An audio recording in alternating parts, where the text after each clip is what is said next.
Sit back and relax and just sit back and relax and just sit back and relax and just sit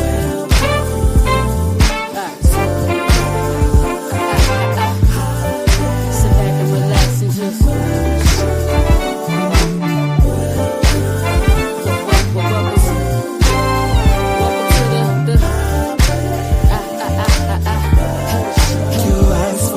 You got it on the Hot Pepper Show, playing good music and good conversation with the hottest topic that you hear.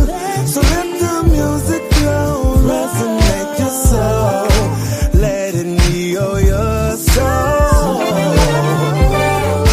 Sit back and relax and just sit back and relax and just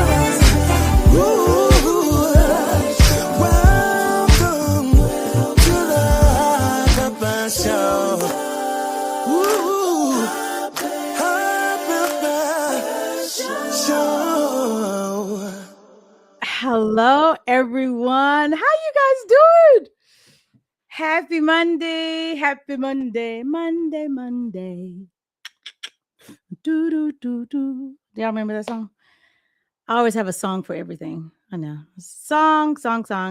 Welcome to the Hot Pepper Show. Thank you guys for joining me today. It is a Monday, and I'm so happy to be here. It's been a great weekend. I'm really liking this color. I'm like, okay. I know. I'm in my feelings right now, but I can be. I got it. You know what? Sometimes you got to tell yourself, encourage yourself. So that's what I'm doing. So thank you guys for joining me. My name is Pepper Thomas. I'm here every Monday at 7 p.m. Central, right here on YouTube. If you are on Facebook, please go over to my YouTube channel and subscribe. It is free. My YouTube channel is The Hot Pepper Show TV. So welcome. Excuse me. So as I always ask the question of what did you do this weekend? How was your weekend? Well, Peppa, how was your weekend, girl? My weekend was really good. I'm trying to think, what did I do? I be doing so much that I just kind of forget what I do. So maybe I need to start doing things that I can remember what I do. I don't know. But it was exciting. I went to see a movie on Friday. Y'all, you need to check it out. It just came out on Friday, but no, I went to see it on Saturday. The movie was entitled, I Am a Stranger. No, I Was a Stranger. At least I could get the name right. I Was a Stranger is the movie, and very thought-provoking. The gist of it, it's about four strangers who end up in the same place when it's all said and done. And very, very good movie. Really, truly enjoyed it. And that was on Saturday. Did my show on Saturday, which was a great show. If ever you need some good music to listen to on Saturdays, I have a show on KAZI, and you can listen. Go to my website, thehotpeppershow.com, and then go to the many ways to listen and just go down to that KAZI icon and click on the link, and you will be able to hear my show every Saturday. And of course, I'm here Mondays. Go back and look at the live shows, like them, share, comment. Would like to, see what you guys are doing. So this is one thing that I want to share with y'all. Everyone always asks me when I happen to roll my hair, as you can tell, I rolled my hair, right? I rolled my hair on, I shampooed my hair on Friday morning. And so I rolled it up. Everyone always asks me, can you tell us, how do you roll it? What do you use? So I use these on my sister locks. Everybody coming in. I see you, Walter. Let's see, Dr. Jerry Dobie's on, and I see Walter. Okay, Walter, I'm gonna bring your messages up. But see, this right here, this is what I roll my hair with. It's a Black-owned company. She's not on Amazon. You have to go to her website. I guess I could have the website ready. But it is called Lock Loops. And here is the owner. This is a sister girl. See that? See? Lock Loops. So she does these. And I wet my hair. I put a conditioner on it while it's wet. And then I just roll it like this. I roll it up. I'm doing a tutorial right now. And then I put it through. There's a hole. See the hole?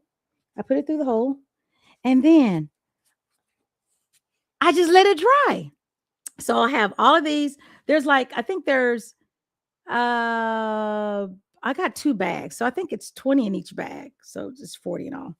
And yeah. And then when it dries, sometimes it depends on how early I do it in the day. I had to wait until the next morning for it all to dry. But you can even sleep in them, which is really soft. So then I just take it down. And it's more of a curl, but the older that my hair gets, it just kind of falls down to the bottom because of the weight, because my hair is long. So yeah. So it is Lock Loops, and her website is lockloops.com, LOCK loops.com. Yes. Support her. Great way, easy way to roll your hair. Yeah. Pretty cool, right? Pretty cool. So thank you guys for joining. I had to just say that. Okay. So here is Dr. Jerry Dobie. Thank you for joining. Thank you for the hookup. He says, hello. Hello to you. Also, Walter from Pennsylvania in the house. He says, good evening, Pepper Thomas, Alonzo Williams, and everyone here in the chat. Please be sure to subscribe to the channel. Hit the like button and share this platform with family as well as friends. Thank you so much. Walter says, hey, Jerry Dobie, PhD. Sean Hibbler. Wait a minute. Hold up. Sean Hibbler. I got your number from Terratoba because we talked about you. Dude, the short is going viral. I think because we said your name. We said your name. We said Mary J. Blige. So it's taken legs of their own to travel across the world. So, Mr. Sean Hibbler, I need to call you. My number's still the same. So call me, sir. I love you. I love you too. Thank you for joining me. Sean, go over to my YouTube channel and subscribe, sir. Thank you. The Hot Pepper Show TV is my channel. So thank you for joining. Mr. Sean Hibbler, Grammy Award winner. You know, you have to say that before the name. Grammy Award winner. Oh my, yeah. I got it. I thought it, well, no, I need your number because Terry said your number changed. So I got to send you the short. Yeah, we were talking about you, and yeah, you were part of the interview, which is crazy. I was like, Sean did that, which I'm so excited. And I wish the best for you, Sean. You're an excellent bassist, producer, and all of that. So yeah, you did really good on Terry Tobin's remix on her Christmas album. That's why I had her on last December. So that was good. So y'all, I think that's all I have to say because I have a gentleman that's about to grace himself on the Hot Pepper Show. And hey, Alvin Lofton, how you doing? Thank you for joining. This gentleman he's a goat. He's a GOAT, not the goat, not the is that a sheep or a goat? I don't know. He's going to tell me. Are you laughing, Alonzo? Alonzo, like, I don't know what Pepper talking about. I don't know. Sean Hibbler, I'm watching. Thank you, man. You quick. You is quick, Sean. I know that's right. Thank you for the subscribing, Sean. You follow directions really well. Ava Gillespie, happy new year to you too, love. Are you subscribed already, Ava? Yeah, I was like, Ava, go over to my YouTube channel and subscribe. Glad you're doing good, Ava. How have you been doing since the surgery? Are you walking well? Is all well? I hope all is well. I hope it is. Sean is laughing. Yes, Sean. Okay, so y'all, I have none other than Mr. Alonzo Williams that is about to grace his appearance, or make an appearance, however you want to say it. But first, I need to play one of my sponsors for the Hot Pepper Show. If you would like to be a sponsor, email me. The email address is hotpeppershow@gmail.com. Hey, all you artists who want to be a sponsor of the Hot Pepper Show, come on. I play your music. Come on. I've been supporting you for 40 years. Come on. Support the Hot Pepper Show. Again, my email is hotpeppershow@gmail.com. Get at your girl. Okay. So let me play this sponsor and then one of the sponsors for the Hot Pepper Show. And we will be back with Alonzo Williams. I can't wait. This is going to be good, y'all. So keep it right here. We will be right. Should I say black? Yes, we will be right black. Keep it right here. If you've ever dreamed of touching the motherland, now's your time. Our Keeple on Tours is taking you on a journey through the root, rhythm, and beauty of Africa. From the culture to to the cuisine, to the connection that feeds your soul. Don't just take a trip, take a return. Visit alkebulantours.org and let's make this journey together. That's Alkebulan Tours, where your story begins. Visit ALKEBULAN tours.org, where heritage and spirit meet.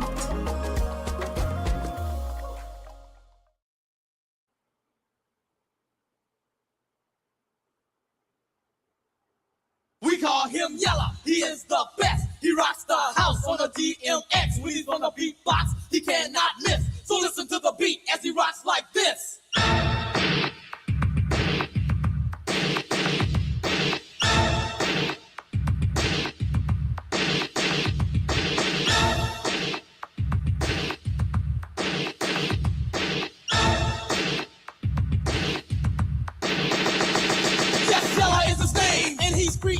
The big beat sound, so devastating. Party people in the place, to beware of the shot. Yella, Yella is on the beatbox.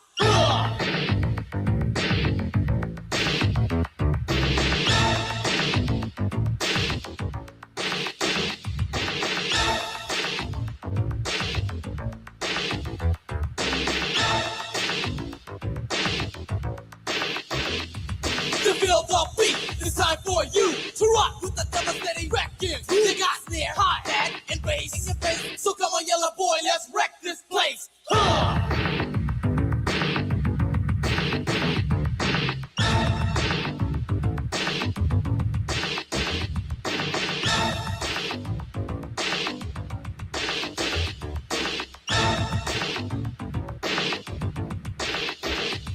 The headlines read, we are in town. The World Class Cru is gonna throw down. We are here and here to stay, and we came to raise hell and not to play. As we grow stronger, you get weaker. Sucker MC with your ear to the speaker. There is no doubt that we are best. We don't have to scratch just to make the beat fresh. The beat will blast and will blast. There is no other. That's in its class. It's not an 808 or a drum you later. It's a DMX and it is greater. It makes a sound that's so unique. To rock your butt and move your feet. Now sucker MC, we will impress us. Yalla, on a DMX.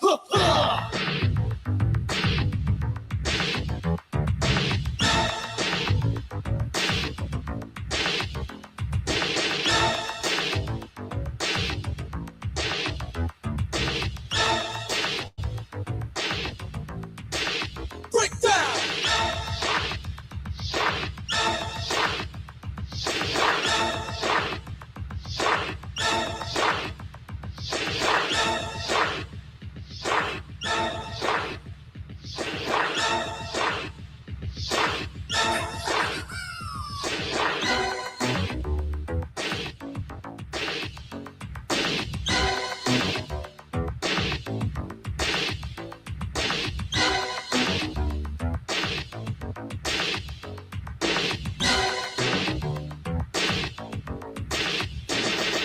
People in the place, we're not through. We're gonna show just what we're gonna do. So listen up close and don't miss a word, cause it is the hardest rap you ever heard. Like a blast from heaven, a blaze from hell. Who's coming on the mic? Well, it's clientele. So sucker MCs, you better beware, cause I will be your next nightmare. Yes, I am fresh, the MC wizard when it comes to cold raps. I'm a wizard, well, I'm the genius, the mastermind, super depth creator of MC rhymes. So come a little closer and you will see who the clientele's in the place to be. Now coming on the mic, without delay, a little boom, boom, boom. It's Dr. Dre.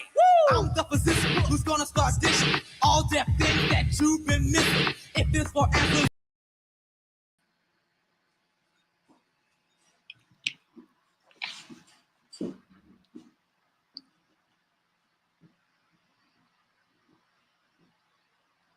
I'm here.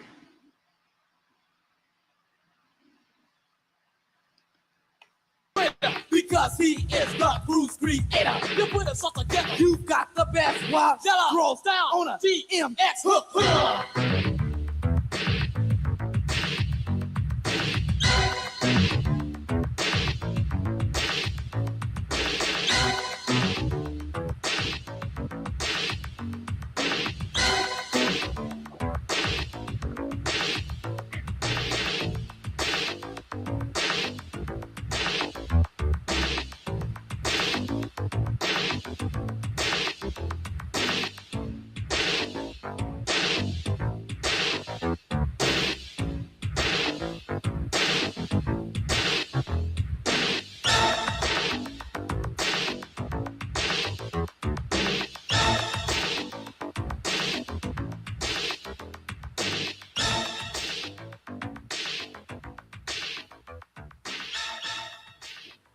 Okay, so I feel like I have the wrong attire on. Like, I feel like I'm kind of lounging right now, and I need to have my Kango hat on. I need to wait. Can I go get a leather jacket or I don't know? Hello, Alonzo Williams. Hello, Pepper Thomas. How you doing, darling? I'm doing great. Oh, I like the way you say my name, Pepper Thomas. Pepper Thomas. You sound like you're doing a late night, a quiet storm. Every time I talk to you on the phone, I was like, why does he sound like he's like this? He's this DJ. Hey, this is your introduction to the Quiet Storm. This is Alonzo Williams right there on your ones and your twos. Yeah, something like that. How you doing?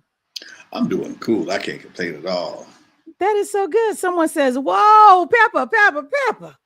You went and hit us with a throwback just like that. Yes, I did. And he says, Pepper has to be on mute. She fixes herself while she flexes herself.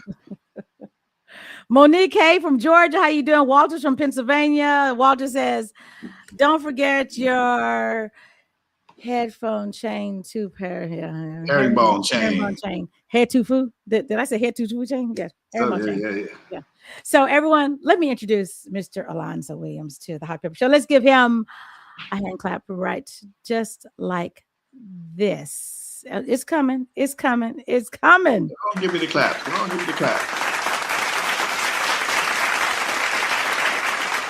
So I like that you take the clap. You know, I like that you say, hey, give me the claps. I want the claps. Give me the clap. Go on, give me the claps. Yeah. So happy to have you on. Thank you for taking out of your schedule. Glad to be here, babe.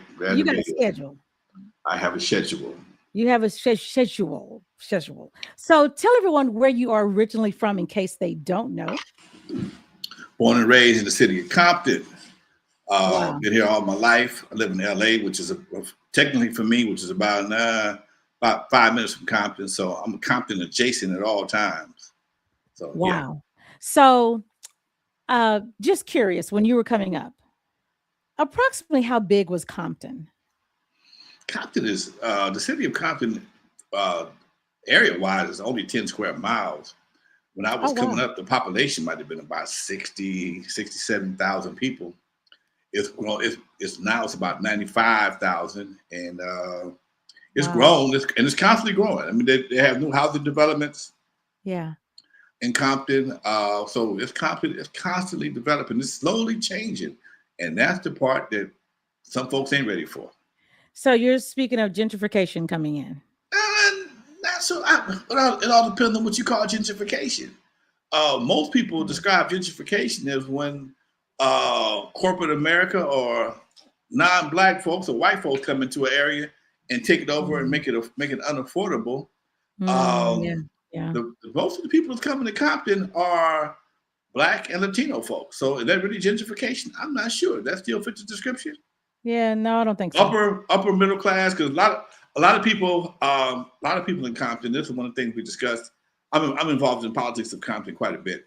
We discussed at one of the city council meetings that a lot of the parents who paid off houses, because at one point in time, paying off a house was a goal of the parents. And as the property got more had increased in value, people were selling the property in Compton, moving to Reno Valley, moving to Lancaster, because you get a bigger house, a newer neighborhood. So some people, that's what they wanted. Compton is still in the redevelopment stage. So you have a lot of older looking buildings. We fixing potholes and trimming trees every day. But it's going to be a while before it looks like some of the other cities around there. Some people can't wait. Everybody got their own preferences. Yeah. So would you say that you will always be a Californian? Would you live anywhere else? You know what? I thought about that. I considered moving to Vegas at one time. Too hot. California is a unique city. A unique state. You can go from the snow to the surf to a whole various climates in an 8-hour period in California. You can go from the mountains of Big Bear to the beaches of Malibu to the sequoias of north, and be back on the San Francisco Bay all in the 8. I've done something close to that before. So it's so unique. and it's just, and because of his uniqueness, that's where the expense comes in at. That's what. Yeah. Geographically, I love California, but the expense to live in California supersedes anything that most people, like, huh? Yeah, you get used to it, and it don't bother you. It's still nerve wracking. Still nerve wracking. Yeah. Still nerve wracking, but you get used to it, and you kind of expect it. So when you finally find a deal someplace, you appreciate it a lot different than most people who are. You live in Texas, you get a big house, you get a lot of land. But your property taxes might be higher. It all depends on where you're at and what you might be doing. So, as far as I know, this is just me right here. As far as I know, but you never know. Yeah, never know. Money in the right, enough money in the right reason. I'll probably fly like everybody else. You get out of Dodge. Exactly. Yes, Walter says California electric bill is in the summer are out of control. Yeah. Yeah, I think electric bills all over the world are out of control. You think they're out of control in California? Try one in Vegas. Let's try one. AC don't never come off. Exactly. Never comes off. Yeah. Never turns off. Okay. Yeah. Everything. Again, you prepare for it. It's like if you live back east, you prepare for the snow. Your heat bill gonna be high as hell back east. Your heat bill ain't gonna be no joke back east unless you got a bunch of trees and a good axe. You gonna pay through the nose to keep from freezing. Or better yet, just have a great just have a fireplace. You meet at the fireplace in the middle, and when it's time to go to bed, go to the bedrooms, put the covers on top of the bed. You'll be good. Then get up in the morning and have the fireplace going. Yeah. So again, good axe and a bunch of trees, and you'll be all right. But other than that, if you're depending on anybody else to provide you with some heat, be prepared to pay for it. Yeah. So, and growing up, what did you see yourself doing? Did you ever think that you would be in this place now? Or what were you thinking of when they asked you, hey, what do you want to be when you grow up? I wanted to be a landscape architect. Really? Yep. I see the landscape of your house behind. No, let me stop. That right there that's a fiction of your imagination and mine too. Okay, but for the green screen, you see a big empty green wall. So don't pay that no attention. My dad, he when I was a kid, he had a lawn service, and we always restructure people's yards. We take them from dirt, plant the grass, plant the flower beds, lay down all kinds of stuff, and I thought that was pretty cool. And I was going to go to school for that. And then I got introduced to music. So y'all keep these shovels and these pickaxes. I'm going to go play these records. Wow. So what was your first piece of vinyl that you bought? I couldn't tell you what the first piece of vinyl I bought. I can tell you the first piece of vinyl that made me want to be a DJ. And who was that? Ohio Players Pain. Oh. The long version. Oh. Back then, they had side 1 and side 2. Yes, they did. And I walked into a party at the local park. They was playing side 2 of Ohio Players Pain, and the flute was killing it. And the whole room was in syncopation. Everybody was just doing this little dance. They was grooving, and I was like, and the DJ was doing his thing. He was from a radio station, and I thought at that time that in order to be a DJ at the park, you had to work for a radio station. And the power that he had over the people, it was just amazing. And I wanted to find a way to get hold of that power. I'm 14 then. Right.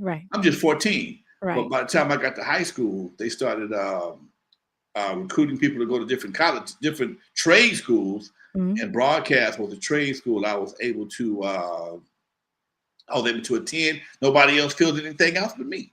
And I got a scholarship to go to broadcast school, and I got my 3rd class broadcast license, and I was all prepared to go work in a radio station down in Mississippi. I took an interview, sent my demo tape, the whole 9 yards, and my mom was sick. She developed cancer, and I couldn't leave. And I just redirected all my energy toward being a mobile DJ. Wow. So it seems as though with your dream being a landscaper, right? And then you went the other direction, and then your dream of going to Mississippi, you put in, and then it changed again. It seems as though when obstacles come your way or when things change, you do a real good job at navigating. I learned to pivot, and I learned this phrase.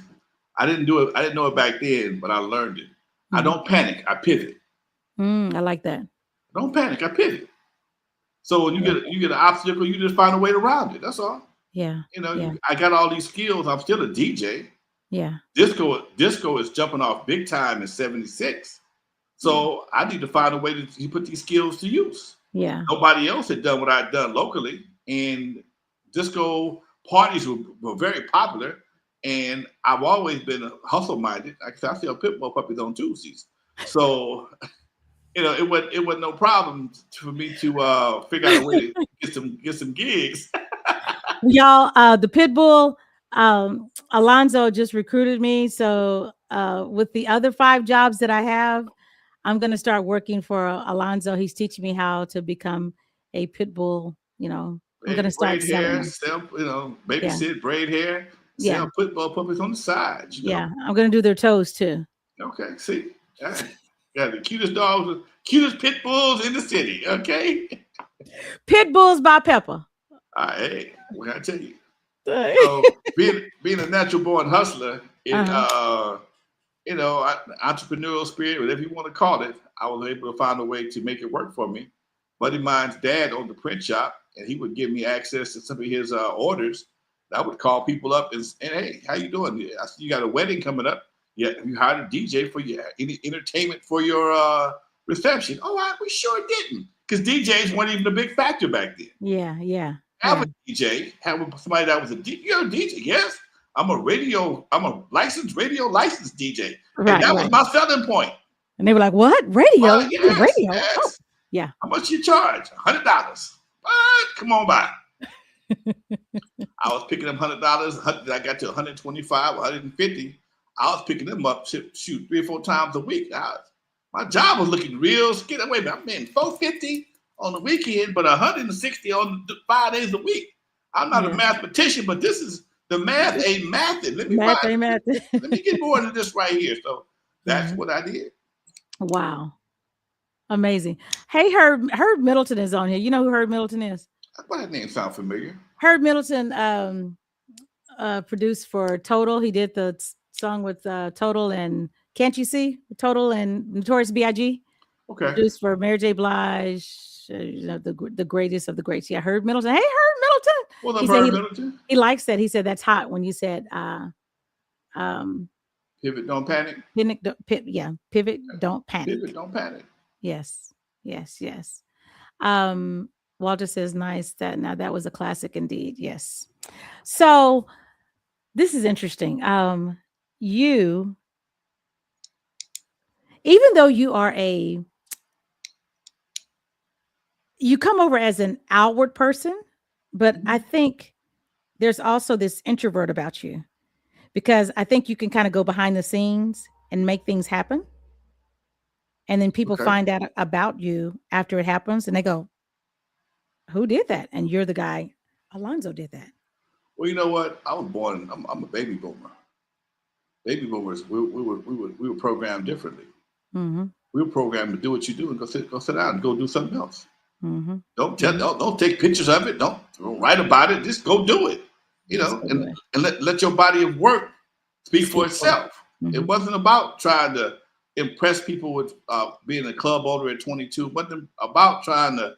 There was no need to do that, because at the time there was no way to even express it.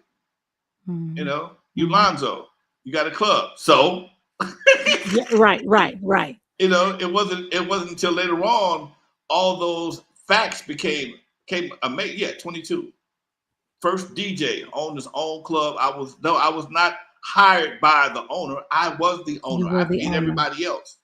I had a residency in my own club for 6 years. Yes, I hired all the other DJs, paid the security guard, paid the rent, paid the light bill, paid the cashiers, and all the change that was left over after everybody was paid went into my safe, me and my pocket.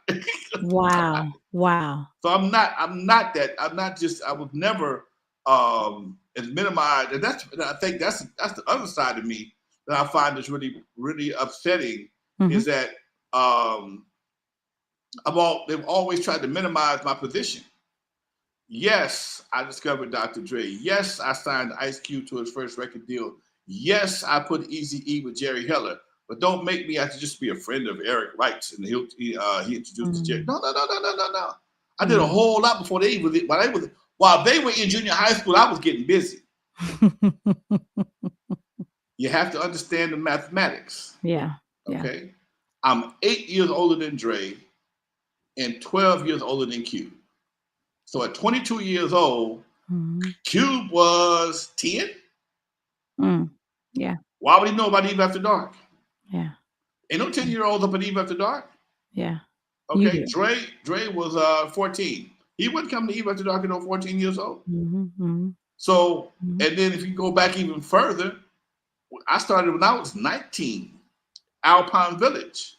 So at 19 years old, Cube is 7. So he did not.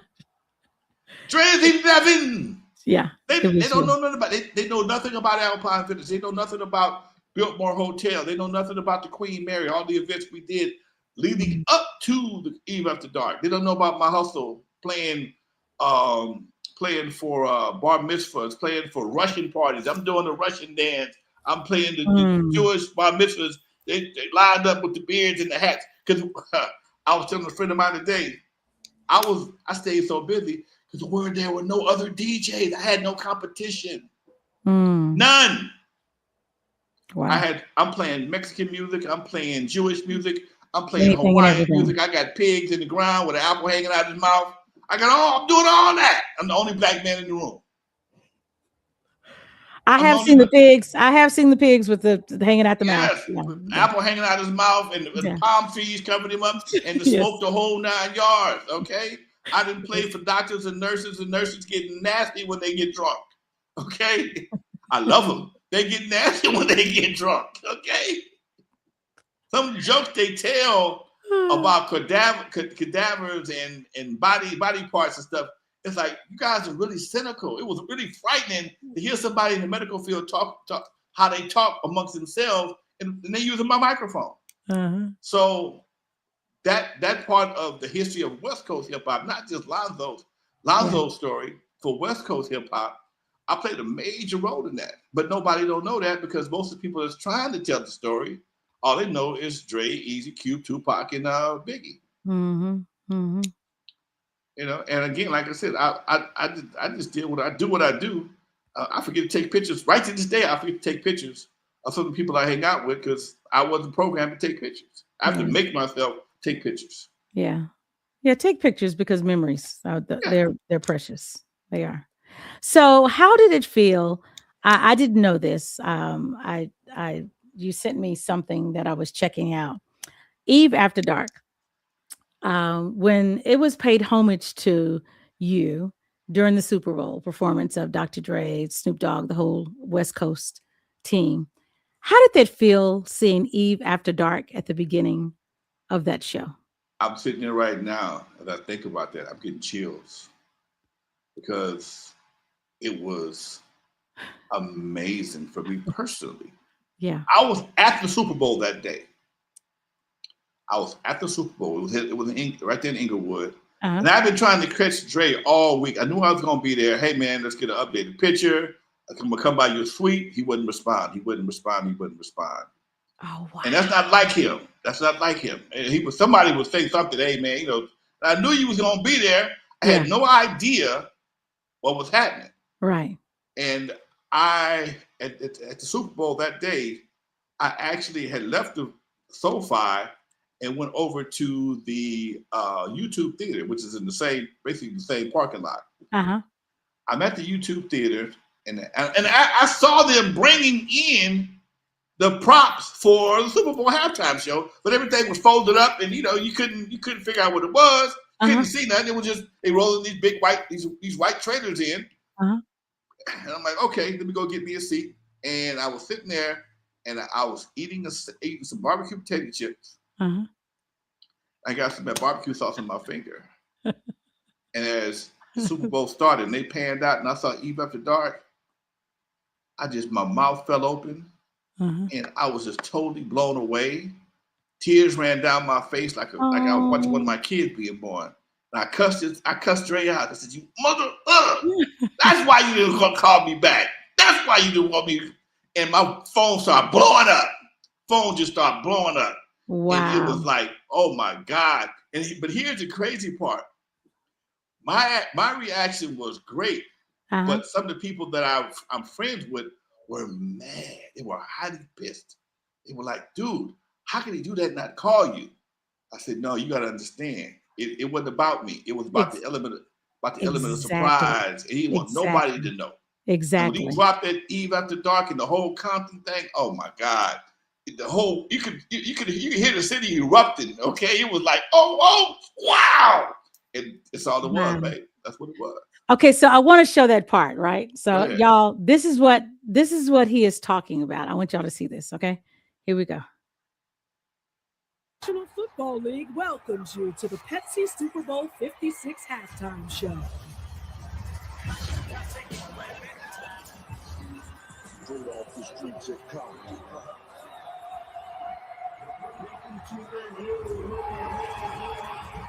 Give it up for Dr. Dre.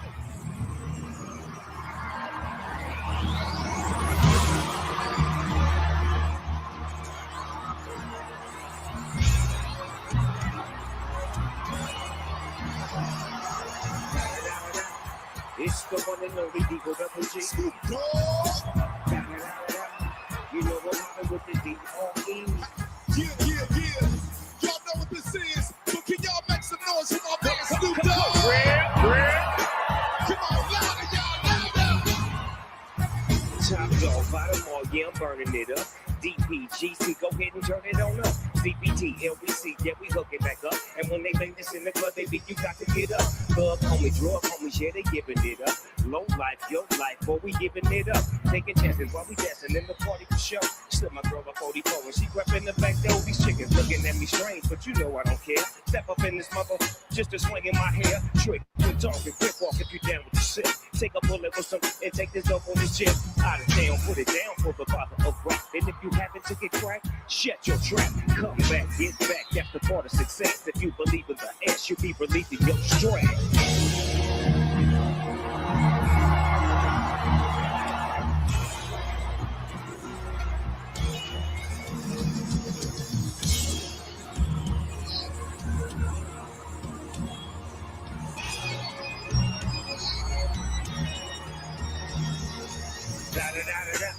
It's the one and only D.R.E. Dr. Dre, you little busters.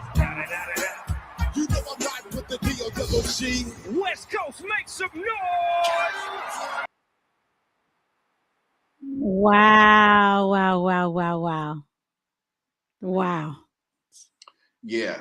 That's one of them days that every time I see it, I get a little chill, babe. I bet. I left the Eve in 2019. I stayed there. I had access to that room over 40 years. The owner of the building died, and I started doing other things in the community, working, doing other things.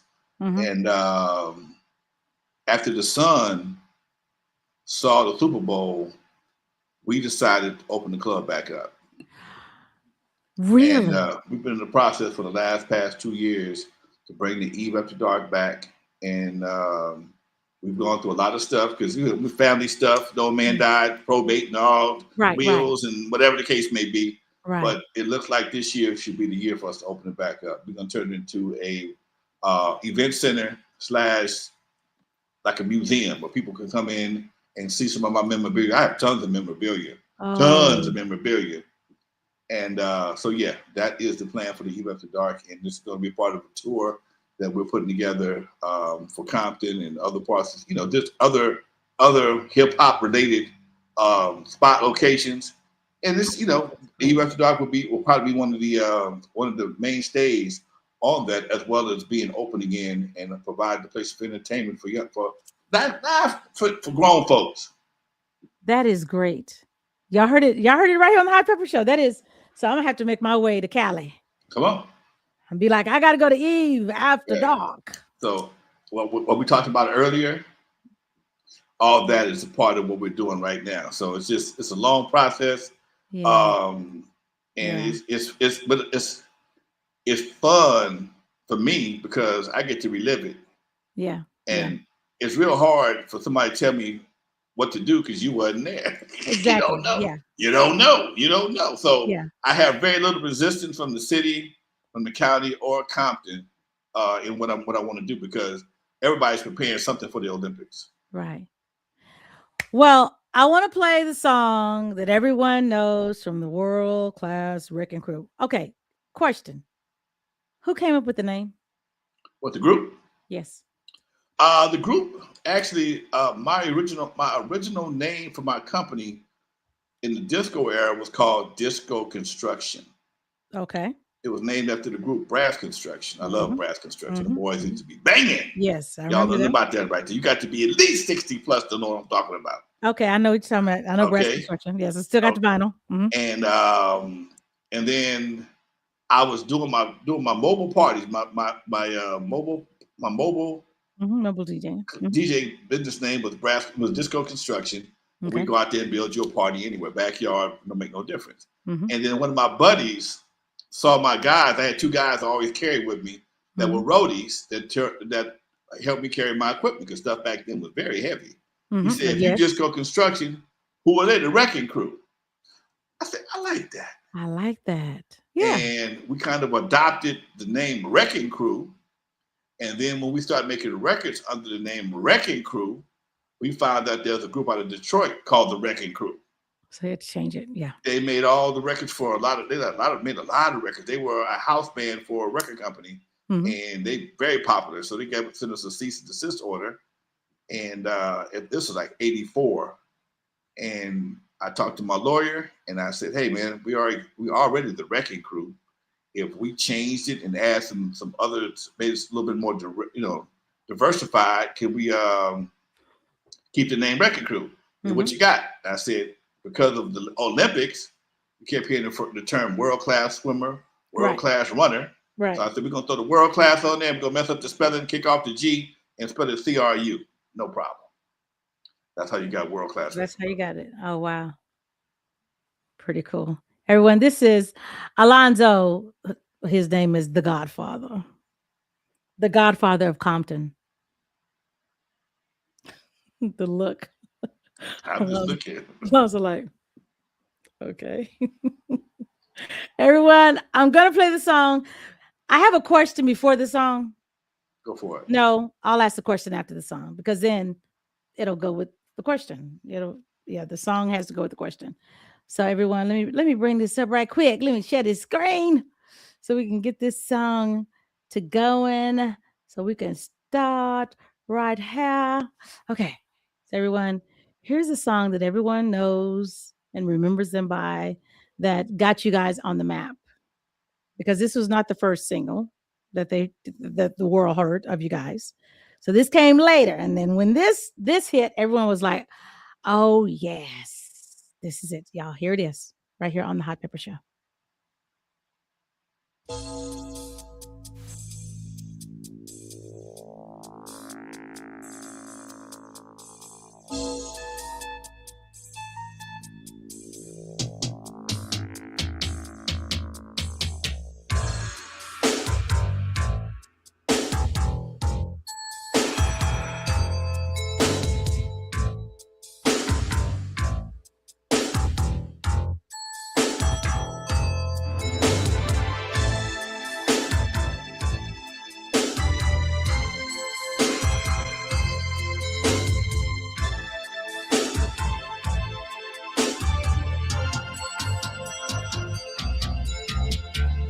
Hey, what's happening, baby? I'm the one who needs no introduction, 'cause I'm the world-class doctor, the master of seduction. I can heal all your ills and give you extreme delight, but only if you allow me to turn off the lights. Turn off the lights. Let's get one thing thing understood.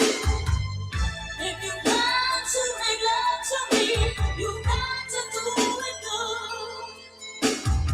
'Cause I'm a hell of a woman, and for me it takes a hell of a man.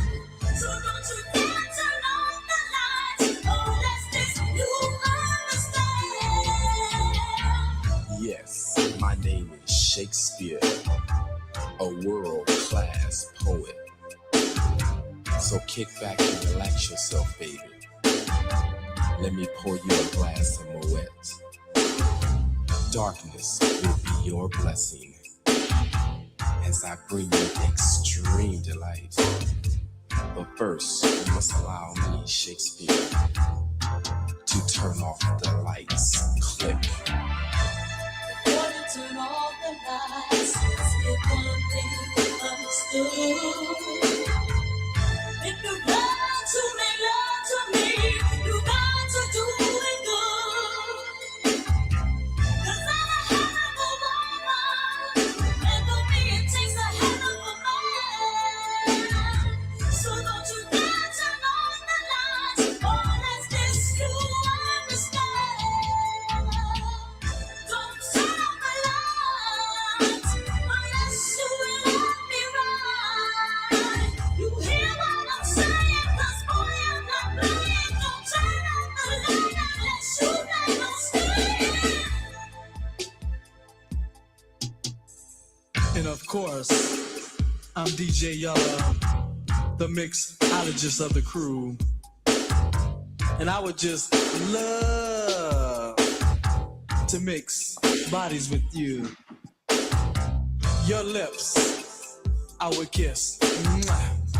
Your body, I would hold tight.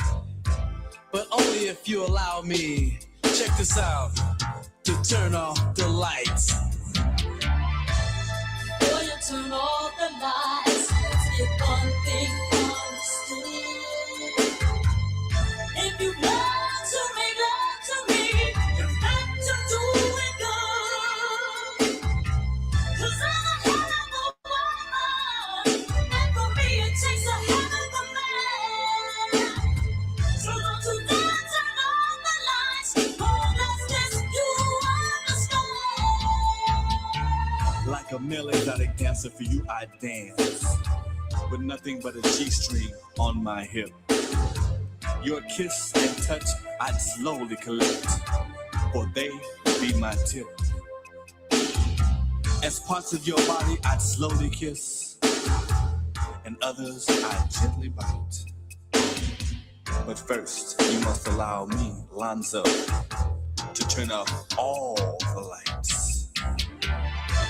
Before you turn on the lights, let's get one thing understood. If you got to make love to me, you got to do it good. 'Cause I'm a hell of a woman, and for me it takes a hell of a man. So don't you dare turn on the lights, unless this you understand. Don't turn off the lights, unless you let me ride. You hear what I'm saying? 'Cause boy, I'm not playing. Don't turn off the light unless you let me stay.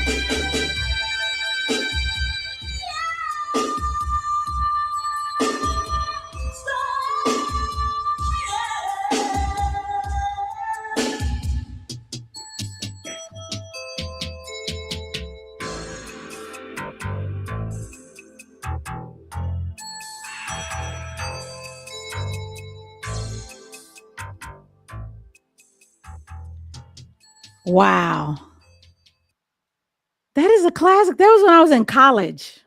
Wow. See, look That's at when I was going to Killeen, to Fort Hood, dancing in the club. That's when we were slow dancing. I ain't mad at you.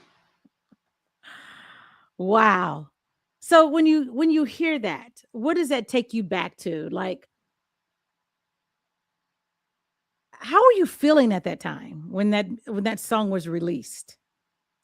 I think the song, the releasing of the song was kind of dope, but the fact that something that a true experience, I was able to convert it into a song, and it was so well received by the public and women for the most part, because that actually happened in real life. Somebody actually told me, look, before we get busy, let me understand, I'm a hell of a woman. I ain't playing with you, blah, blah, blah. And I took what she said and converted it into the lyrics, came back home. Well, I was actually out in the streets with everybody's part, my part, Dre's, everybody, her part, and everything. And Dre was playing with that beat. And I gave it to him. And eventually, after some coaching and some other little issues, we got past. We went on, made the song, and they left. Excuse me. That was like their farewell song to World Class Wreckin Cru. Oh, wow. And it was the biggest hit we ever had. Wow.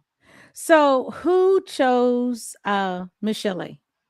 Miss Chalet was not chosen. She just looked up. When Really? I wrote that song, she was not in my mind. She was not on the to-do list, the playlist. She was not supposed to be in the studio. That song was written for Mona Lisa. The song that made us popular before Turn Off the Lights was a song called Lovers. And if you, in the beginning of Turn Off the Lights, you hear the do-do-do, do-do-do, that came from Lovers. And Turn Off the Lights was actually part 2 of Lovers. Most people don't know that. Oh, wow. Turn Off the Lovers was the one record that, of all the songs we had, Juice, Surgery, that was the one that got us the most radio play in the beginning. Until Turn Off the Lights came. And it just, Turn Off the Lights just overshadowed Lovers so much, people forgot we made it. But it was our biggest record up until Turn Off the Lights. And that, because of that success, I wanted to create something that would be on the same level. And that's when the problem came in with World Class Wreckin Cru. They wanted to be gangsters, do more hip hop. So nobody knows us for hip hop. Nobody knows us like that. We dance and romance dudes. We need to do this right here. And that was the kind of what made the split. We're going to do this one more song. We out. All right, we out. And then when they left, they accused me of knowing that it was going to be a hit. And everybody got mad at me. Okay, y'all go on. Okay, we're good. Yeah, we leave. That's how I am. I'm not going to argue with you, Jerry Dobie. We Geminis. I'm not going to beg you. Do me what I want. If you don't like it, if it don't work, I got to eat it. I'm a man. I got to eat. I'm responsible. But if it worked, don't get mad at me because you ain't going to be here.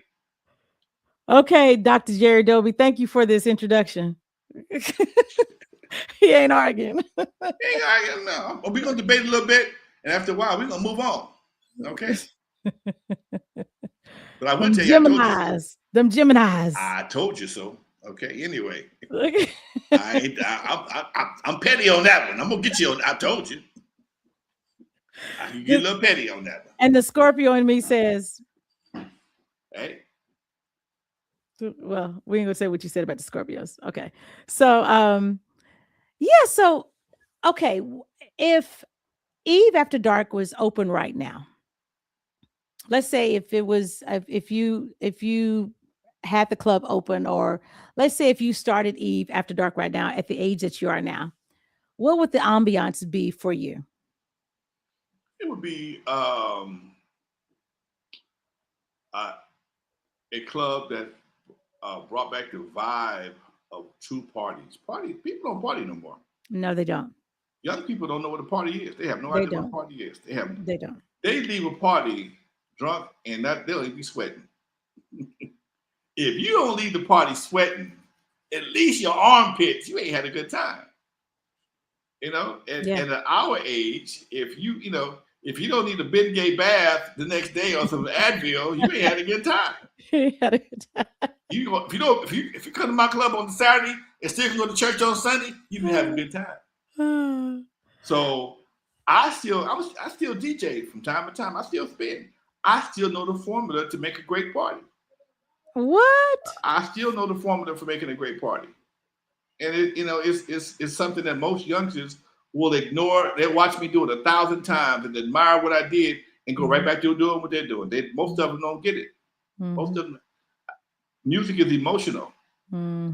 It's not technical, and that's the problem with most DJs. They play for the technique, for the scratching and the mix. That's fine if it all fits. But sometimes it don't fit. And a lot of guys play for other DJs. I play for the crowd. Oh man, you use a controller. You're not a real DJ. Nobody on this side of the speaker, on the other side of the speakers, care what I'm playing on. They don't care. Why? And only you care. Okay, only you care. You're not a vinyl DJ. I got a garage full of vinyl. I'm trying to sell. We want to buy some records. The records is heavy. So Eve After Dark will be a combination of the future and a walk down memory lane. I like. When you were in college, you had certain records that you hear right now. You go, oh my God, that's the bottom. Kick off your shoes, whatever y'all did, okay, whatever dance you did, and people, and that's one thing about hip hop. I was talking to a buddy of mine, Cool Mo D. And I mean, I'm making no more music. Nobody want to hear. These youngsters don't want to hear what I'm talking about. And I'll be like Bernie Mac, F them kids. People that you played for in the 80s most of them are still living. Exactly. Do what you do. And they want to hear it because they can understand. Yeah. Do what you do. Don't worry about them kids. Yeah. Okay? Yeah. You don't like their music? No way. So how could I dumb down myself? Yeah. To try and appease to a group that really is lost anyway when it comes to music. I'm sorry. I know I sound very old. They're lost. That's truth. We were talking today about how back in the day, when you and your girl got into an argument, you know, even if you were arguing or just having a discussion, you had some music in the background that you can play to set the mood. Yes. If you was trying to get the home base, you had some music that would take you home to help you get home. Okay. Yes. How you gonna get the home base? You just cuss around and call all that kind of dirty names. How you gonna do that? So and this generation would be okay with it. A lot of them would. And we would be like, excuse me? You just said what? Okay. A lot of them would. And a lot of them, you give them a couple of dollars and they'll ignore everything you say about it. Yeah. Which is another subject. Yeah. But when you really like somebody and you had a little player in you had certain music in your car, in your repertoire, so you got a tape. You had that mixtape that had the cuts on there, the Barry White and the Earth, Wind and Fire. And the Keep Sweating at some point in time, and the I'll Be Sure, and those cuts that would stimulate a certain mentality, because music is very emotional, like I said before. It is. And don't put on the Isley Brothers. Windows finna get foggy, okay? Exactly. Windows finna get foggy, okay? So ain't no more foggy windows, no more. All the windows not get shut out. You can't have the more foggy windows; they all get shut out. So. It just because of the lack of emotion for music. I was jamming some music with a friend of mine the other day, and I listened to their playlist, and there was nothing I heard that struck me. It was supposed to be slow records, but it didn't strike. It didn't strike me as anything. And I know I'm out of a certain demographic. I understand that. But a good song is a good song. I don't care what demographic it is. Yeah, and it'll grab you. A good song is a good song. Yeah. I said a good song will grab you. Yeah, a good song will grab you, and a good song will grab you, and it will keep you for years to come. And that's what a lot of people don't understand when it comes to writing and producing music. You producing music for today, and that means that your longevity, is going to be limited. Right. And they want the songs, artists will come on now and I'll be like, hey, you just did a song and it's only 2 minutes and 30 seconds. Right. And they go, yeah, because, everyone's teaching Spanish short. And, the record companies say, hey, if you don't want to get it played over here, you need to be shorter. I need the song to be 4 minutes, By the time I get into it, it's over with. It's over with. Exactly. Okay, just think about that in a sexual way. If it's 2 minutes, hey, wait a minute, are we missing something? I got cheated. Are you serious? Are we missing something? So this is what we're dealing with in a lot of today's music. People just don't understand. They're trying to play for. They're trying to appease the generation as opposed to lead the generation. It makes a big difference. And when you were saying that, listen to music now, in this time when DJs, when I've been at sets where DJs are playing the music at an event, and they don't play the song, like the part where everybody gonna start singing, because that's everybody's part of the song. The DJ mixes another song in, and it's like it's aggravating. You're going, can't. Why? Yeah. Then you don't want to sing. Then you don't want to participate. I tried that one day, right? I'm at my club, Hollywood Park Casino, 5th floor, biggest club in the city, 1,100 people. I was DJing all my clubs. I'm DJing. I'm playing. My crowd has always been a mature crowd, and they love Lenny Williams. And right before he got to that part, I flipped it to something else. No, you did not. And they were 200 people were falling around. N-word, what are you doing? Okay. I never did that again. They all said it in unison. What are you, N-word, what are you doing? Okay, because they was waiting to sing that part. They were waiting to sing that part. Exactly. So when you take that away from them, you just took away the emotion. Because that right there, of all the parts of that song, all that begging he did, but when he got to that last begging note, okay, yes, and everybody, men, women, mute, deaf, mute, midgets, everybody's singing it. Okay, everyone. so yes, when you take that away from them for a mix or a different kind of blend or a quick mix or a scratch or whatever, or try to anytime you try to manipulate it, you're taking away what they came for. Yes. And that memory, because that song reminds me of an event in my life, the relationship I was in, or I was getting out of, or enjoying, or whatever, whatever it is. Yeah. Right. Yeah. It's like taking somebody to a certain point in their life, and all of a sudden you just walk, what happened? What we doing? That's okay. So all that right there, you have to understand that. But again, they taught them a technique. They didn't teach them how to program. They taught them technique. They taught them how to. And scratching is oh, can you scratch? Nope, I don't scratch it. I don't scratch. Yeah, I don't need. Now that I play any youngster, give me any youngster, I'll play him all day long. First of all, they can't play but an hour. They got an hour, maybe an hour and a half, if they got some buddies in the room. And I'm a radio trained DJ. I go 4 or 5 hours strong. No. Like they said, he don't never miss. No, he don't miss. I learned something different. Yeah, I learned a different way to get things done. When you are a house party DJ, like I was raised, you play from 9 to 2. You got one break to go to the bathroom. You got to hold it till somebody start talking or the cake get cut or something. Other than that, you can't go nowhere. You can't. And I was being a radio DJ. What's the worst thing happened to a radio DJ? Dead air. Dead air. Thank you, baby. You know what I'm talking about. So if you got dead air, you might get fired. So when you train from the radio, all that transitions into the streets. It does. You don't have no dead air. Yeah. You don't allow dead air. You don't be fixing something while there ain't no music on, people looking at you. Come on, man.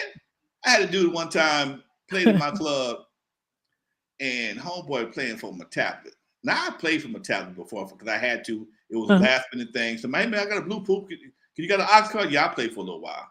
But this fool was playing from his phone. I'm sorry, he played from his phone. And the people was line dancing their butts off, and he did not put the phone on Do Not Disturb. And the phone rang. The phone rang. Hey man, I can't talk right now. People just party. Man, get out of here. And of course, they looking at him like, what? Yeah. And the call was so crazy. If you heard the call, you like, what? And I can't tell you what the homeboy at the call said. He was like, you be off the air. So anyway, let's move on to something that's more PG. I'm about to get you fired. Come on. Everyone, this is Alonzo Williams, y'all.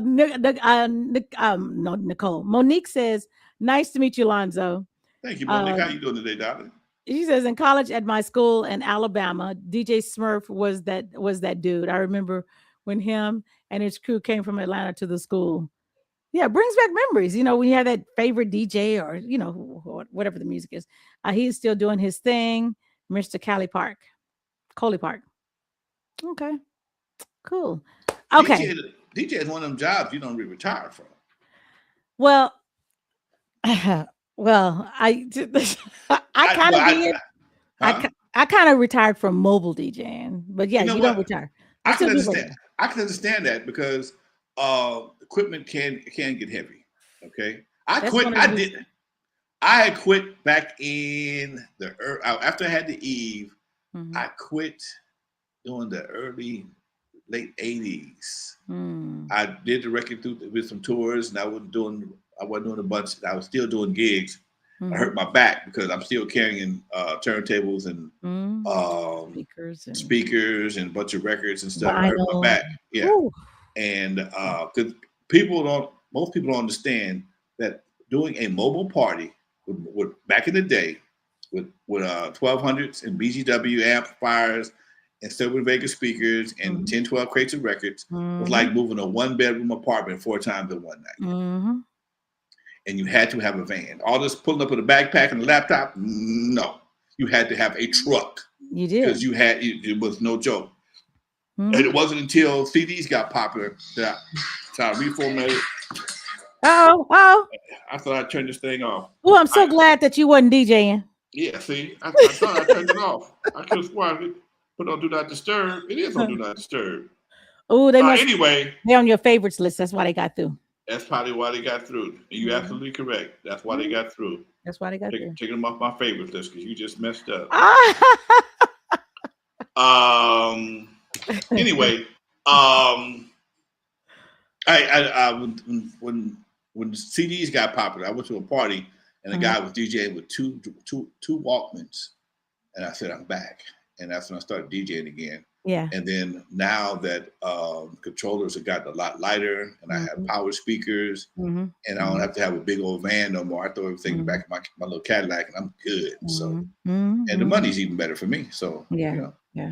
Wow. And I ain't got to play as long. I play 4 hours, and I'm a happy camper. I know that's right. And 3 if I'm really. Yeah. You'd be like, you leave early. You'd be like, I'm good. Let's do it. Yeah, because that's one thing about old folks. You give them a couple of cha-chas and a couple of good dances, they're gonna sit down and they're gonna start rubbing their bunions. And when them bunions start aching, all right, we got to get home. I got to hit the road. All right, man, go to church tomorrow. I ain't mad at you. Bunions? I'm a bunion buster. I'll bust a bunion in a minute. Bust a bunion? Bust a bunion in a minute. I would ask, how do you bust a bunion? But I don't want to know. It was an accident one time. This lady, she came to the club. Oh, she was having a great time.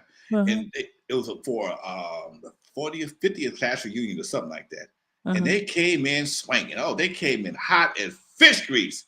And party started about 7:30. By about 9, I heard say, oh! Look, people were surrounding her, and this lady had messed around there. She had she didn't trip. She had a little, old lady with a little low heels, and somehow or another her foot had got twisted up, and she busted that bunion. And that's why I call him. I'm the bunion buster. I can't with you. Okay, that's Alonzo. Right.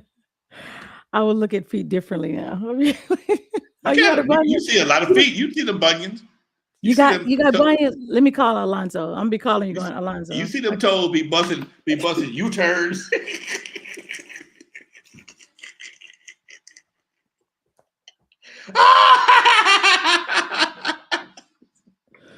They busting U-turns, huh? Look like U-turns. Or they be all mashed and said, come on now. They be wearing them pointy toe shoes and they just all going the same direction to the up to. Oh, Alonzo, stop. Y'all. Next time you see them feet, you gonna see them feet tomorrow. I want you to remember what I told you, okay? Just put them in the hot water and try to boil them straight again. Boil them straight again, huh? I do have feet tomorrow, and you're gonna really gross me out right now. I'm like, who's coming in? Oh, I don't know. Only thing worse than the bunions is little bitty toes. I can't stand little bitty toes. Little mini nails. Oh my God, that's gross. Okay, everyone, this is Alonzo Williams, and please don't feel as though you need to look down at your feet right now. Take a look at your feet. You better look now. Get you some knee press on toenails. Anyway, go ahead. Oh no, not on the toes. Okay. I want to talk about you being a survivor of prostate cancer and how important it is for our men to get checked. You know what? That's probably the one time I don't joke around when it comes to prostate cancer. Mm-hmm. I'm a prostate cancer survivor from 2011. Been about 16 years now. And wow. Cancer runs in my family. Okay. My mom died from ovarian cancer. My sister had breast cancer. My auntie had cancer. And in the coldest part about prostate cancer, ain't no symptoms. Ain't no symptoms. And brothers is cold. Let me how much time we got? We have time. Okay. When I got diagnosed with prostate cancer, back then they gave you a big old bunch of books you had to read about the prostate, what it does, and all the different emotions you're going to go through: denial, regret, blah blah blah. And at that time, I still had my club, Even After Dark, and I went through all those emotions. The doctor told me I left there crying. I sat in my car for about 15 minutes before I could even drive because it was very devastating. You know, you got cancer. Prostate, lung, whatever, you have cancer. You have something in your body that can kill you. You know, we all know we can die at any given moment. Right. But when you have something in your body that is designed to kill you, it's a different feeling. And I went through all those emotions. And I told a couple of my buddies about me having prostate cancer. And the word got out that I had prostate cancer. Okay. And brothers can be kind of cold. And you know, I got a few toys, you know, studio equipment and a couple of I got a classic car and some other things that I you know, everybody know I got them. And they wanted what you gonna do with the Cadillac? What you gonna do with the studio equipment? And I was like, man, these brothers are already doing my estate sale. I ain't that sick yet. Exactly. Okay, they doing the estate sale already. Wow. And I decided I'm gonna make up my mind. I'm gonna tell folks what's going on. So I walked on the stage, Even After Dark, told the DJ, break it down. Hey y'all, I know y'all heard I had cancer. It's not lung cancer. It's not liver cancer. It's prostate cancer. They caught it early. I'm going to be okay. Everybody gave me a big round of applause. I walked off the stage. This is absolute, what I'm about to tell you is no embellishment, no nothing. This is absolute Troy. I'm going to keep this as factual as possible. I walked off the stage. As I walked off the stage, there was a dude standing on the corner. I knew him. I don't, know him, but I don't really know him. Alonzo, I didn't know you was like that. You're like, what? Man, you let a man put his finger. Huh? Man, I was in prison for 4 years. Ain't no man did nothing to me. I say, bruh. Wow. It was a prostate exam. I don't know what it is, man. Ain't nobody put nothing in my behind. I'll die first. I said, you probably will. I walked away from that fool. I left him standing right there. Yeah. But I'm about to tell you, all happened in a 20-minute span. 20 minutes or maybe even less. I left that food. I'm like, dang, bro, man. Walked over to the bar and another brother stopped me. Hey, man, that was awful brave, man. I've been dealing with prostate cancer for the last 3 years. The chemo did more damage to me than the prostate cancer did. I mean, I'm sorry to hear that. How you going to treat that? I'm going to have my prostate removed. I already got my appointment. All right, cool. I leave him, go check on my cashier. Another brother stopped me. How you know you got prostate cancer, man? And at that time, I really wasn't abreast of what all the symptoms was. I said, man, I already know, but I just went and got checked, and they found prostate cancer in 2 parts of my prostate. And that made me realize that brothers have no idea what's going on when it comes to prostate cancer. People have been playing. That's why I don't play with prostate. I joke and laugh about all kinds of stuff, toes, whatever. When it comes to prostate cancer, I'm not going to play with you because brothers have been playing, comedians, TV shows have been joking about prostate cancer and this finger like it's, oh my God, he didn't take me to dinner. He didn't kiss me. And you put 2 fingers, it must be love me, kiss me. No. Leave that alone. Don't even come with that right there. Mhm. First of all, the fingers are optional these days. They're obsolete. Right. Yeah. The PSA, prostate specific antigen, is what brothers deal with when it comes to prostate cancer. Mhm. All you do is draw some blood, like you're checking for high blood pressure or anything else. You draw some blood, and it will tell you if you have the genes or whatever for prostate cancer. So your anal virginity will always be intact. Okay, so don't worry about that part. But the problem, a lot of cats don't even want to go get checked. Right. So I was messing around, and I decided I wanted to start doing something about that. And I started doing my annual prostate cancer walk. I started doing a golf tournament first. Man, Okay. I don't play golf that well to do a golf tournament, but I can walk. Everybody can walk. Right. So I started doing my prostate cancer walk. I've been doing it now for 6 years, and I've gotten one of my sponsors is a local clinic, and they bring out a truck to actually check for prostate cancer. Oh wow. That day. Nice. That's And nice. you'd be surprised how many brothers have called me, man. Thank you, dude. You didn't know. You did. If you hadn't told me, I don't think about it. You don't think about it. And the problem is with prostate cancer, when you have it and you get symptoms, it's too late in most cases. Yeah. Because It's the too late. symptoms, they'll get the symptoms of urination, or you're like, You're urinating blood. Okay, first of all, right. one of the symptoms is urinating a lot. But if you drink a lot of water, you're gonna urinate anyway. But if you but some cats don't pay no attention. Right. But if you start getting in the middle of the night, gotta go. Yeah. These are little signs that can indicate you may have an issue. Yeah. You may have a little problem, get arising for the occasion from time to time. But when it gets by the time it starts getting like that, there's another problem. Right. So what you want to do is catch it while it's just in the prostate.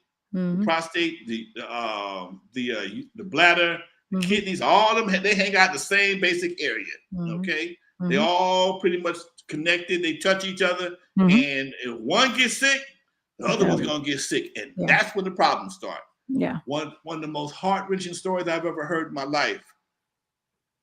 I was in Sacramento. I did the same speech. I made a promise to God every time I get a chance to, I'm gonna talk about prostate cancer, because brothers don't trip on prostate cancer because it's too late. I made this speech. I told the same story in Sacramento. As I got off the stage, brother said, "Man, I wish somebody talked to me about 6-8 months ago." I said, "What's wrong, man?" He said, "Bro, I got stage 4 prostate cancer. I'm about to go to hospice." Dude wasn't even 50 years old yet. Wow. He was not 50. He was like 47, 48. Wow. That's stage 4, man. I'm getting my affairs in order. I'm not gonna make it. And then a lot of brothers are afraid that at some point in time, if you deal with it, you might have what I call some downtime. Okay. And well, what about your sex life? Well, if you're dead, you don't have a sex life anyway. So what you worried about? Say that. Dead men ain't having sex with nothing. Exactly. So what's more important to you? Yeah. Yeah. What's more important? Living should be. Yeah. Living is supposed to be the high priority. And man, I'll die for my family. I'll kill for my family. Will you take a finger if you have to for your family? If you have to go and get checked, because they got to feel around there, see if they feel any lumps. It's about 3 seconds. Will you take a finger for you? Man, brothers start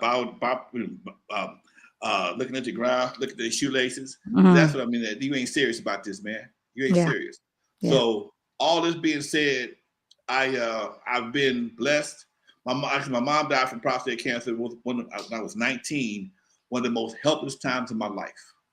One of the most helpless times in my life. I was taking her back and forth to chemotherapy and watching her deteriorate daily. Of ovarian cancer? Ovarian cancer, yes. Okay. Wow. And it was just horrible. It was personal for me. And I didn't even know why I started doing this crusade until I was talking to Tabitha Smiley one day. I was on this show talking about prostate cancer walk. And he asked me, what was your motivation? And I told him my mother had prostate cancer, and then it hit me. That's probably why Because I watched my mother go through this thing, and it's why would you want somebody that you care about to go through something like this if you could help them prevent it? That's why I talk about in front of the brothers, but I actually talk to the women because we don't go to the doctor unless something just fall off, unless something about to fall off. Okay, if it's not bleeding. Obviously broken. We're not going. We're not going. Yeah. But y'all let an eyelash get out of whack, and you going to the doctor. Oh, I have an eyelash infection. Let me go get back. I got a braid infection. Let me go get back. I got this bunion. Yeah, I got a broken bunion. That's been down on Alonzo. So all that's being said, babe. Last but not least. When I was dealing with prostate cancer, I went everywhere I could to try and get some advice. I went to the clinic over in Watts. Buddy of mine works over there. And as we were talking, a black doctor was walking past the door. He says, hey, man, my partner says, hey, man, my partner just got diagnosed with prostate cancer. Doc, could you talk to him for a minute? Doctor asked me 3 or 4 questions. He says, how many? Well, you did the test. He said, I said, yeah. He says, how many spots did you have prostate cancer? He says, I said 2. He said, what was the percentage? I said, 1 was 10, 1 was 15. The doctor looked me in the eye, and the doctor, black doctor, he said, N-word, you ain't even sick. That's what he told me. You're not even sick. Wow. Go deal with this. A year from now, you'll be like having a bad dream. And that's what I did, and that's why I can sit here today and talk about prostate cancer the way I do. Wow. He said it. You ain't sick. It made me feel good too. He called me a word. Oh shoot. Because you're like, oh, the percentage ain't bad. No, go home, go to sleep. You'll be fine. You're in great shape, man. That was 15 years ago. Yeah. Well, that was 15 years ago. Thank you for being proactive and listening, because some people get the results of a diagnosis and they don't go back to the doctor. Yeah, I've had a couple of guys. I ain't gonna worry about that. You know, the Lord, if it's the Lord's will, okay. He gave you some common sense. Yeah, he told me, if it's the Lord's will, I'll just okay, all right. How old are you? 50 what? Yeah. And as based in prostate cancer is something that is directly related to our diet. You spend time, it was an old man's disease. Yeah, not anymore. See, because as an old man, you as kids, we ate differently. We ate differently. So we would eat more organic stuff back in the 60s and 70s, and maybe even the 80s. But at some point in time, the food got more chemically induced. It got more processed. And all that stuff has an effect on your body. So now I'm talking to guys 35, 36. 40 is the new limit. I mean, the minimum age to get tested now. Used to be 55. Now it's 40. Now it's 40. Now it's 40.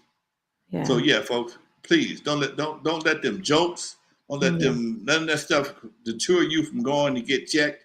And if you got anybody that you care about, your brother, cousin, your daddy, any male than your son. I'll talk about a hurtful feeling. I was passing out flyers for my event, and this mother says, "Oh my God, I wish my son had known before he died." She just started crying right there.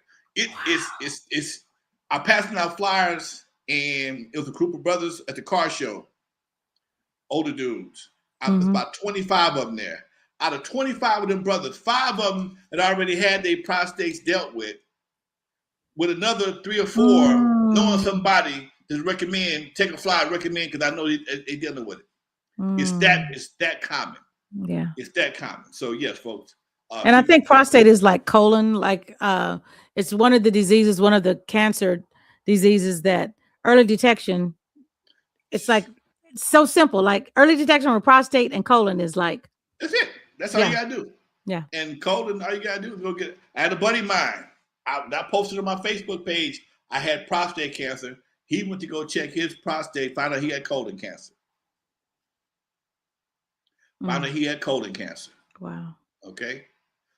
Colon cancer, all they're gonna do is you're gonna get real high, and they're gonna put a 4K camera in the back door and check you out. You'll be all right. Yeah. When you wake up, you're gonna feel real good. Woo! We don't talk about that. You don't remember that you went in. You be like, oh. You don't know. You don't know. All you know is that propofol that kicked in. You're like, yeah, okay. They gave me propofol. I don't know about they gave you, but they gave me propofol. That I see why Mike liked that stuff. That stuff was. I hated to come down off that one right there, boy. Like, I see why. Oh, someone said, I said, Karen. Hey, Karen. She says, good evening, Pepper. Thank you for sharing your story and encouraging others to test Alonzo Williams. Yes. Thank you, Karen. I appreciate that, darling. I really do. Yeah. So, men on here, if you're watching, please go get tested for prostate. Not as evasive with the finger anymore. They have other tests. Take a blood test. Yes. PSA. And even if it is a finger, go get tested. If we have to, as women, go into the gynecologist. And if you knew what women had to go through to stay healthy, just from the breast up, you wouldn't even, man, the figure, that's all I get. Yeah, okay. Yeah, okay. Yes. I had women say, that's all you do is the figure, and you can't go get your... Come on. Because when I go to get the mammogram, it's like, it's pain. It's like, Yeah. That's just part of it. That's just part of it. Exactly. That's just, they ain't got to do nothing below the belly button and nothing else. Come on. Exactly. So it's something as simple as that. Let's be proactive. Us as a culture, because we're the worst. It's like, I ain't gonna go see that. Oh, I'm gonna just pray to the Lord. Black and brown men die from prostate cancer more than anybody else. More than anybody else. More than anyone else. We are at the highest risk of prostate cancer more than anybody else. Yeah. Okay. Real talk. So also I wanted to mention, we briefly mentioned it earlier. How hard was it for you to get a street named after Easy? Now, you know what? That was my first time doing that. In fact, that was the first time it ever been done in Compton. There was one rule that said it had to be, they had to be dead at least, I think, 5 years. But we passed that rule, but nobody knew the procedure. And in order to get that done, you have to do a lot of research, figure out if the neighbors, the businesses, the addresses, Google, all that has to be going into consideration. Okay. But we lucked out on Easy Street. Most people get streets named after them. They do a double signing situation. Okay. It'll be so-and-so street and Pepper Thomas Lane. Okay. Yes. It'll still be the main street, but they'll put Pepper Thomas Lane on top of it. On top of it. Okay. You can go to Pepper Thomas, or Pepper Thomas is still Crenshaw, but right here is Pepper Thomas Lane. Well, I want to do something a little bit different, and just so happened there was an area in Compton that was left over from the Auto Plaza. There's a hotel and a shopping center in Compton. And and behind the hotel and the shopping center, there was a street called Auto Plaza Drive. Okay. Auto Plaza Drive didn't have any addresses attached to it. Nobody lives on that. It's just a through street or going around the back of the shopping center behind the hotel. Okay. And there's a little roundabout that people, a little circular roundabout where people, turn around at. And once we realized there was no resistance geographically, then we just petitioned the city council. And once they realized what we were trying to do and why we were trying to do it, they were all for it. We had a big party, the whole 9 yards. It was great. Wow. Took about a year, but it was great. And then somebody stole my damn signs. They stole the signs. Yes, you heard me right. They stole the signs. They stole the signs. We just got them back up. They stole the signs back in July. We just got them back up in December. No cameras anywhere, because there's cameras everywhere. Nah, not back here. Not back here. That is very common when we renamed a street in LA, Rodeo Road, after Obama. Them signs in that. They had to give away signs to try and keep people from stealing, and people still stole. People feel that they feel that the sign deserved to be in my living room or my man cave, as opposed. And here's the crazy part: We actually, as a Compton Entertainment Chamber of Commerce, we cut a deal with the manufacturer to create a commemorative sign that you can buy for $125. You could buy. You can Yeah. buy Yeah. them. You ain't got to steal them. You can buy one. Wow.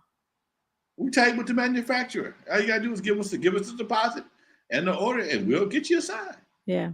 Yeah. Something as easy as that. Just ask. Yeah. Just ask. Well, I thank you so much. I have so enjoyed this. I feel like I want to sing that song. It's so nice to have this time together. Just I ain't mad at you, baby.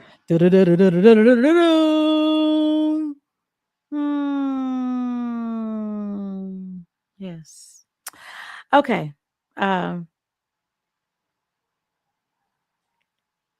Okay. Well, I was singing the song in my head, and I was like, get back to the interview, Pepper. Focus. Thank you, Alonzo. You're always welcome on my platform. I so enjoyed this. If you, how can people, do you have a website? Can they contact you? LonzoWilliams.com. Lonzo. Real Instagram. No. Is it Is it Lonzo? No, Lonzo. LonzoWilliams.com. LonzoWilliams.com. Instagram, Real Lonzo NWA. And on Facebook, Lonzo Williams. Before I go, I want to touch on one more thing right quick, darling, if you don't mind. No, I don't mind. The 50th anniversary of West Coast hip hop. It's in 2020. We talked about it earlier. It's in 2028. Yeah. Yes, we celebrated the 50th anniversary of hip hop in 2023, I believe it was. That wasn't our beginning. That was not our beginning. And like everybody had a different birthday. Me and some of the guys from New York. Oh man, this is big. No. You got your birthday. We got ours.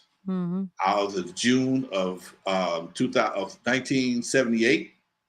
Is when me and two other brothers started doing dances, and we introduced hip hop. Hip hop was introduced to us a year later. A year later, I opened the Eve After Dark. So we're preparing right now as the president of the Compton Entertainment Chamber of Commerce and member of so much stuff. It's ridiculous. I got my name on so many boards. It's ridiculous. But we're coordinating with the city of Los Angeles, county of Los Angeles, and the city of Compton to do a tri-city celebration of West Coast hip hop. Nice. A lot of what you see moving straight out of Compton was done in the house that I live in right now. I've been there for 40 years. Eve After Dark is in the county of Los Angeles, and we're working with the county as well to celebrate, reopen, and celebrate what Eve After Dark did. If you haven't seen my documentary on Eve After Dark, go to Tubi and just type in Eve After Dark. Tubi, Amazon Prime, but it's free on Tubi. I know Amazon Prime did charge for a minute, and I think it was someplace else. I know we're on Tubi for sure. But Eve After Dark was not just a club that was highlighted in the Super Bowl, but it was also the ground zero for a lot of comedians. D.L. Hewley, Robin Harris. Keenan Ivory Wayne played Eve After Dark. As a young club owner, I didn't have no restrictions on who came to the club. First tickets Run DMC ever got to California was bought by yours truly. Same thing for Curtis Blow, bought by yours truly. So Eve After Dark set the groundwork for a lot of different situations, and that was done in 1979. But leading to the Eve After Dark, we started in 1978, and we plan to celebrate that in a major way in 2028, which is a month before the Olympics. So if you're from California or going to be in California for the Olympics, look out for the 50th anniversary of West Coast hip hop. It's going to be something different. Nice. Thank you so much. Thank you for sharing that. Monique says, great interview. Thank you, Monique. It's because of Alonzo. I'm sorry, Alonzo the Godfather. Thank you, dear. You're welcome. Anytime. So you guys, this has been great. Coming up on next Monday, I will have artist Roy Chip Anthony. Roy Chip Anthony has written for King Keith Sweat. I think Keith Sweat's last album. He's written for hip hop artists, blues, jazz, reggae, all of it. But he's an artist himself. He used to be a part of a group, and he's going to be my guest on this coming Monday at 12 noon. So I can't wait to have him on. And yeah, that's what we do. Don't forget Saturday, my show, The Hot Pepper Show at KZI. You can go to my website, thehotpeppershow.com. Go to the many ways to listen and just click on the KZI link. And I will be there on Saturday from 3 to 6. Yes, I will. And I'm glad y'all don't see this photo. I'm like going, why is everything opening up? Okay. I have to affect that woman like that. I don't know what it is. I just start unbuttoning automatic. Anyway. Scorpio. Gemini. Yeah. You said vertical, horizontal. Okay. Vertical, horizontal. It's like horizontal. Everyone, thank you guys. And I will see you guys on Saturday and Monday. I'll be back here on Monday. So yes, happy birthday to the folks who have a birthday out there. I don't know who they are, but whoever you are, happy birthday. And yeah. So thank you. Alonzo, you want to say some holla at you, some shout outs, anything before we leave? You know what?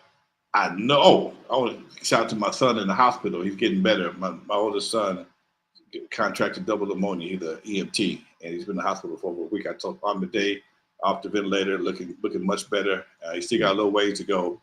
Give him a shout out to all my grandkids and everybody that, hey, I got folks everywhere. Much love to all of them. I'm going to forget somebody, but trust me, it's not from my heart, it's from my head. I'll be forgetting sometimes. You're entitled to. I mean, you can't remember everything. I try to, boy. I try to too. I try to, but it don't work. Even my phone I forgot, bro. I got to get back with you on that one. I know when you came in for the interview, you were like, hey, you ready? I go, no. We got a little bit of half hour early. Yes. You're like, I was a half hour. I'd rather be a half hour early than be a half hour late. Yes, I would too. Right. So you guys, thank you guys. Love you. And wait, don't get off yet. I gotta play my music before you get out, because you be done.